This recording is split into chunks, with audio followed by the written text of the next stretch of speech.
Hi guys, मैं फिर हाजिर हूँ और इस वक्त हम डिस्कस कर रहे हैं ड्रामा सीरियल पामाल की एपिसोड 15 का प्रोमो। लास्ट एपिसोड के एंड में इन्होंने ये दिखाया, एक बहुत बड़ा ज़बरदस्त वाकया हुआ है जो कि मैं एक्सपेक्ट नहीं कर रही थी। ये ड्रामा बहुत ही रोलर कोस्टर है। कभी हमें लगता है कि ये बंदा बहुत ख़राब है, बहुत ख़राब है, बहुत ख़राब है। कभी लगता है कि मलका भी कुछ साइकोटिक सी बिच है। सो एनीवेज हुआ कुछ यूँ कि रज़ा साहब किसी झूठे बहुत बड़े करप्शन केस में पकड़े गए हैं। कुछ बहुत सारे साल गुजर गए हैं और वो पहले जो मैनेजर था अब वो कोई वाइस प्रेसिडेंट या प्रेसिडेंट ऑफ द बैंक बन गया है। हुआ कुछ यूं कि कुछ करप्शन हुई है। थोड़ा सा सीन दिखाया है कि वो चामचड़िक सी लड़की नहीं थी जो इस पे बड़ी आशिक थी, जिससे इसने शादी से इनकार कर दिया था। मुझे लगता है वो इस केस के पीछे इन्वॉल्व है, उसने किसी के साथ मिलके इसको फंसाया है, क्योंकि एक सीन जरा सा दिखाया था। सो एनीवेज रजा साहब अरेस्टेड हैं। मलका को अब समझ नहीं आ रहा कि वो कैसे सरवाइव करे विदाउट रजा, बिकॉज रजा ने उसको पिछले कई 100 सालों से 100 साल ही लग रहे हैं, क्योंकि जो लड़की आई थिंक बेटी उनकी 6-7 साल बड़ी लगे बच्ची दिखाई है, तो 6-4 साल से वो एक तरीके से रह रही है, एक तरीके से जिंदगी गुजार रही है अपने मियाँ के थम के नीचे। ना उसको ड्राइविंग आती है, ना उसको पैसे मैनेजमेंट आती है, ना उसको पता है बैंक कहाँ है, ना उसको पता है ग्रोसरी कैसे लेनी है, ना उस like she can not do anything.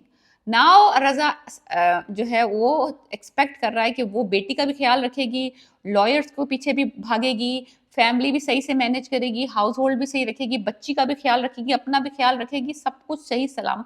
जब तुमने बीवी को कभी इतने सालों से कुछ करने नहीं दिया तो ओवरनाइट वो सब चीजें नहीं कर सकेगी। लाजमी सी बात है, इट्स अ ह्यूज चैलेंज। जब आप एक तरीके से जिंदगी गुजार रहे हैं इतने सालों से, आपने आपको पूरा चेंज कर लिया और ऑल ऑफ अ सडन आप एक्सपेक्ट कर रहे हैं मियाँ साहब कि आप अब बिल्कुल आप एकदम कॉन्फिडेंट हो जाएं और आप दुनिया को फेस करें और हर काम करें। तो मलका के साथ ये बहुत बड़ा एक एक समझ लें चैलेंज है, इम्तहान है। तो कि किस तरह से वो मैनेज करेगी अपने मियाँ का अरेस्ट। मियाँ साहब जो हैं वो अंदर बैठे हुए हैं, उनका जो मुकदमा चलेगा, उन्होंने उनको कहा कि प्लीज़ मुझे यहाँ मिलने मत आया करो। इट्स वही वाली बात कि यहाँ मिलने मत आओ, ये अच्छा माहौल नहीं है, मुझे अच्छा नहीं लगता कि तुम यहाँ मिलने आती हो। तो रज़ा लग रहा है कि बहुत शेप वे बड़ी हुई, तो काफ़ी टाइम गुजर चुका है। अगली एपिसोड में जब दिखाएंगे कि केस जो है ना काफ़ी ड्रैग हो रहा है, जो कि पाकिस्तान में हर केस ही ड्रैग होता है। एंटी करप्शन का केस चल रहा है, तो इतनी आसानी से 250 अरब का केस है, like it's a huge amount.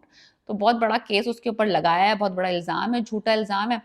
सबसे पहले जो मेरे दिमाग में ख्याल आया ना, ये जब मैंने देखा मैंने कहा अब ये जो इसकी जेठ और जेठानी है ना वो हाथ उठाएंगे सबसे पहले, और वही हुआ। एक्चुअली जेठ इसका बुरा नहीं है, जो इसका और रजा का बड़ा भाई है वो बुरा नहीं है, बीवी जो है ना वो चंडालन है। उसने सबसे पहले यही बात की कि देखो तुम्हारे मियाँ ने तुम्हारी आसाइशें और तुम्हारी ज़रूरियात और तुम्हारी ख्वाहिशात को पूरा करने के लिए ये जो गलत काम किए हैं और ये जो गलत पैसे कमाए हैं ना इलीगली, अब तुम कमाए हैं ना, अब तुम उन्हीं पैसों को अंदर से अपना काम उन्हीं पैसों में से निकालो, अपना खुद ही रास्ता नापो, मुझे और मेरे मियाँ को तंग ना करना, डोंट कॉल माय हस्बैंड। तो ये उसने ये वाली, मुझे पता था उसने यही अल्टीमेटम दे देना है। सबसे पहला अल्टीमेटम जेठानी से ये आया है कि देखो अपना खुद मैनेज करो। घर सील हो गया है, अकाउंट सील हो गए हैं, पैसा कोई है नहीं, सारे जो चेक्स हैं वो बाउंस हो रहे हैं, क्योंकि लाजमी सी बात है जब आप पे करप्शन का केस चलता है पैसे का, तो सबसे पहले वो आपके बैंक अकाउंट सील करते हैं। अब मलका को प्रॉब्लम हो रही है फाइनेंशियल। घर उसका उन्होंने सील कर दिया है, घर में वो नहीं रह सकती। फिर तो वो अपने जेठ के घर जाए या वो अपने मामू के घर जाए।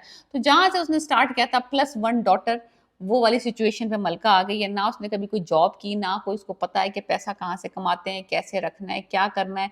तो वो वाली सारी सिचुएशन अब मलका को हैंडल करनी पड़ेगी अगली 2 एपिसोड में, जब तक कि वो रियलाइज़ करेगी कि उसके साथ हुआ क्या है। अपना गुजारा खुद करो वाला जुमला जो है ना उसकी जेठानी का बड़ा ही टिपिकल था। मैंने जब ये किसका अरेस्ट होते हुए देखा था ना, मैंने कहा था ये बंदी सबसे पहले यही बोलेगी, और वही हुआ।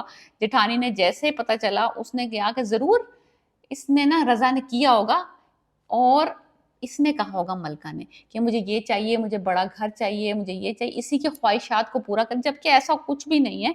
रजा साहब किसी के लिए कुछ करने वाली पर्सनैलिटी है नहीं। तो एनीवेज तो जेठानी साहबा ने हाथ उठा लिए हैं, सब ने हाथ उठा लिए हैं, सिवाय बेचारे वो जो मामू मानी और मामा है उसकी, वही उसका साथ देंगे और वो कुछ फिगर आउट करेगी किस तरह से वो अपने और अपनी बेटी का पेट भरे।